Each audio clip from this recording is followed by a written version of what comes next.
বামে শেখ হাসিনা, ডানে রাষ্ট্রপতি মোহাম্মদ শাহাবুদ্দিন, আর এর মাঝখানে ঘুরপাক খাচ্ছে এক বিতর্কিত ফোনালাপের গুঞ্জন।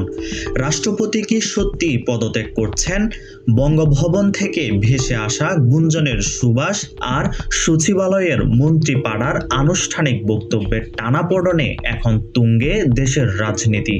পদত্যাগের এই খবর কি স্রেফ গুঞ্জন, নাকি পদ্মার আড়ালে ঘনীভূত হচ্ছে বড় কোনো রাজনৈতিক রদবদল?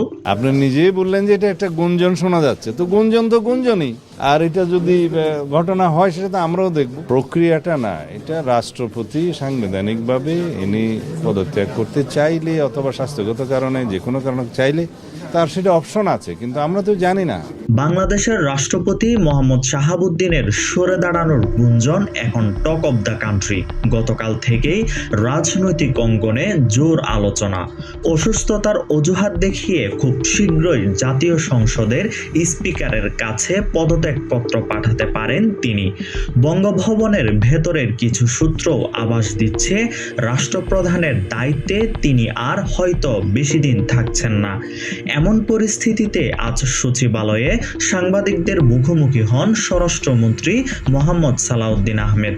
রাষ্ট্রপতির পদত্যাগ এবং সাম্প্রতিক গুঞ্জন নিয়ে একের পর এক প্রশ্নের জবাবে সরকারের অবস্থান স্পষ্ট করার চেষ্টা করেন তিনি। না, উনি চিকিৎসাতে কিছুদিন আগে বিদেশে গিয়েছিলেন, চিকিৎসা তো নিতেই পারে, স্বাস্থ্যগত কারণে হোক যে কোনো কারণে হোক পদত্যাগ করতে চান, সেই অপশন তো ওনার আছে। রাষ্ট্রপতি পদে থাকা বা না থাকা নিয়ে স্বরাষ্ট্রমন্ত্রী বলেন, গুঞ্জন তো গুঞ্জনই, তবে সংবিধানে স্পষ্ট বলা আছে রাষ্ট্রপতি চাইলে স্বাস্থ্যগত বা অন্য কোনো ব্যক্তিগত কারণে পদত্যাগ করতেই পারেন।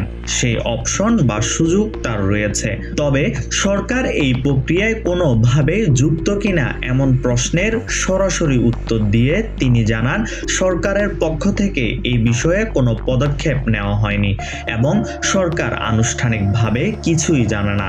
স্বরাষ্ট্রমন্ত্রীর ভাষায় বিষয়টি রাষ্ট্রপতি নিজেই ভালো বলতে পারবেন। আপনারা যেমন পত্রিকায় দেখেছেন আমিও তেমনই শুনেছি, কিন্তু সরকারের এখানে কোনো হাত নেই।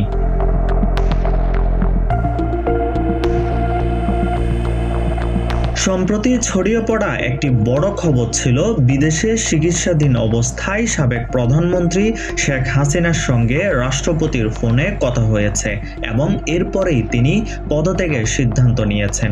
এই বিষয়ে জানতে চাওয়া হলে স্বরাষ্ট্রমন্ত্রী কিছুটা কূটনৈতিক সুরেই বলেন, এই ধরনের কোনো ফোনালাপের বিষয়ে আমার কিছুই জানা নেই।